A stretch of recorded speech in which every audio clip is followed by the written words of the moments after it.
아직도 이러는구나. 이게 잘못이라는 걸 아직도 모르는구나. 심지어 이게 좋아 보여서 따라하고 싶다는 사람까지 있구나. 선생님, 어제 뭐 보셨어요? TVN 토일 드라마 슈룹이 주목을 받는 건 배우 김혜수 씨, 그리고 김혜수 씨가 맡은 극중 중전이죠. 화령이라는 캐릭터의 공이 큽니다. 화령이라는 인물, 지금까지 우리가 드라마 속에서 만나본 적이 없는 왕비입니다. 내 자식을 위해서 내 자식 살리고자 어쩔 수 없이 뛰어든 싸움이기는 하나 유약한 심소군을 보듬어서 그의 어미죠. 고기까지 감동시켰는가 하면 할머니인 대비로 인해서 크게 상처를 받은 보건군을 또한 위로하고 격려해 줍니다.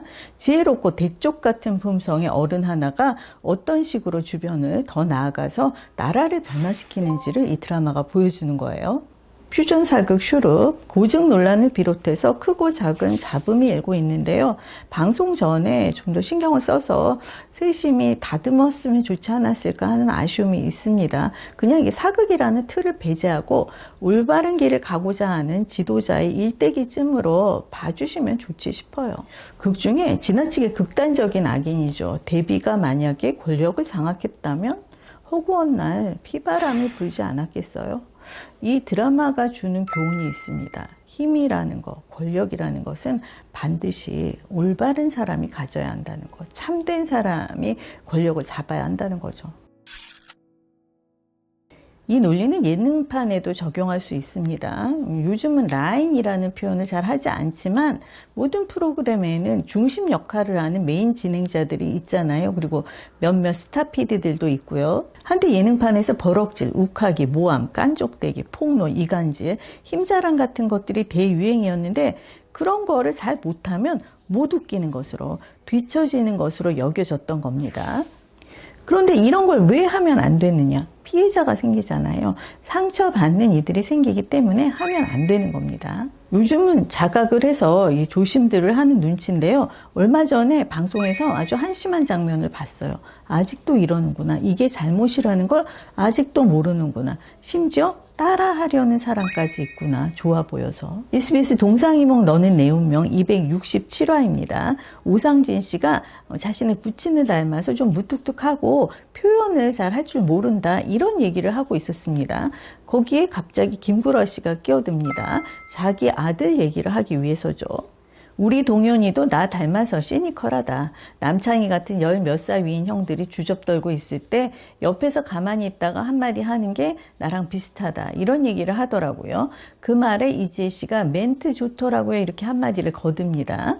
MC 그리 씨, 얼마 전에 종영한 JTBC 히든싱어 7의 고정 패널이었죠. 명색이 음악인인데요. 래퍼임에도 요즘 노래도 몰라, 예전 노래도 몰라, 그냥 놔뒀다가는 치고 나오지 못할 게 빤하니까 남창희 씨하고 이 티키타카 하는 사이로 제작진이 묶어뒀지 싶어요. 그러니까 남창희 씨가 내내 끌고 가야 했던 겁니다. 그런데 아버지라는 사람이 고마워하기는커녕 주접을 떤다고 표현을 하나요? 내 자식 띄워보겠다고 남의 자식을 깔아뭉개요? 김구라 씨 이분이야 본래 그런 사람이려니 하는데요. 제가 말씀드리고 싶은 건 자막이에요. 구라 닮아 적재적소 멘트 천재. 차마 주접 떤다는 말은 자막으로 옮기지를 못했는데 포장 하나 끝내주죠. 제작진이 적재적소의 뜻을 모르는 건지 천재가 뭔지를 모르는 건지 이지혜 씨에게도 묻고 싶더라고요. 그 좋았던 멘트가 어떤 건지. 제가 방송을 보다가 발견하면 텔레비평에서 말씀드리겠습니다.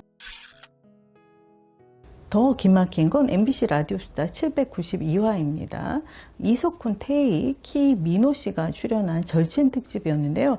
이날 방송이 아주 재미있었습니다. 그런데 오게티가 하나 있었어요. 라디오스타는 김구라 씨 미담 1화를 말해달라는 공식 질문이라도 있나 봐요. 도입부에 김구라 씨를 칭송하는 일이 꽤 잦거든요. 그날도 자리에 앉기가 무섭게 이석훈 씨가 김구라 씨 얘기를 꺼냅니다. 김구라 씨 부자와 골프를 치러 갔다고 해요. 김구라 씨가 아들 플레이에 하도 잔소리를 하니까 아들이 저리 가라고 하더랍니다. 그 말에 김구라 씨가 아무 말 못하고 진짜 저리 가는 걸 보고 감탄했다. 어쩜 저렇게 친구처럼 부자가 잘 지낼 수 있을까? 나도 저렇게 되고 싶다. 이런 얘기를 해요. 아니 친구에게 짜증을 내면서 저리 가라고 하는 거 이게 괜찮은 거예요?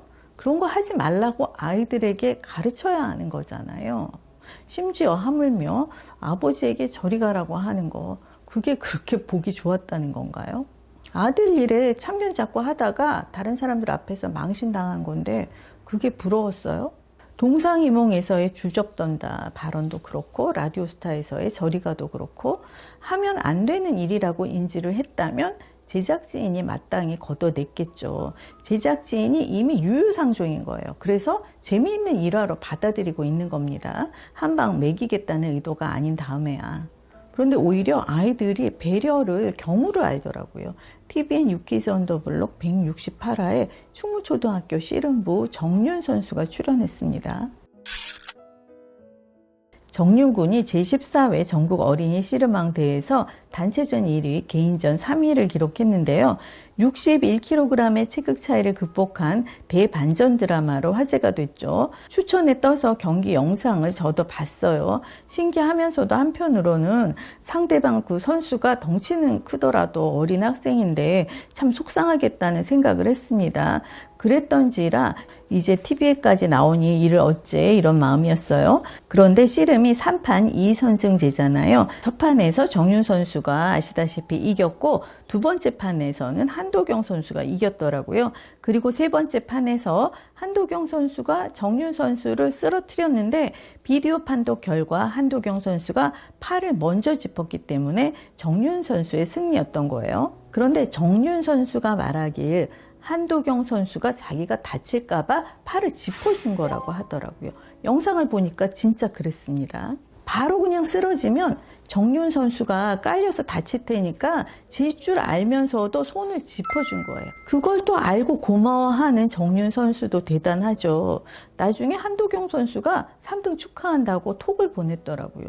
이 두 선수 정말 멋지지 않아요? 이런 어린이들을 보면 우리나라의 미래가 정말 밝다는 생각을 합니다. 아마 이 두 선수 주변의 어른들도 어떻게든 상대방을 무너뜨리고 봐야 한다. 세상에 젖잘싸가 어디 있느냐. 이렇게 아이들을 가르치지는 않았지 싶어요. 지금 아이들의 모습을 보면.